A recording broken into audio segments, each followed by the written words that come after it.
கோயில் பாடிய பாடலில் சுரங்களும் நீதானே, பதங்களும் நான் தானே.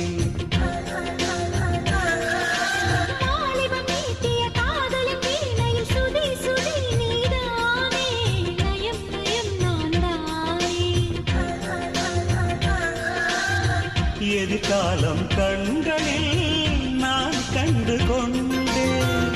அது எப்படி நான் என்னை கண்டேன். பூங்கொடி உன் பார்வையே போதைதானே, உன் வார்த்தையே கீதைதானே. இந்த ராகங்கள் நெஞ்சுக்குள்ளே பொங்குகின்ற பொன்வேளை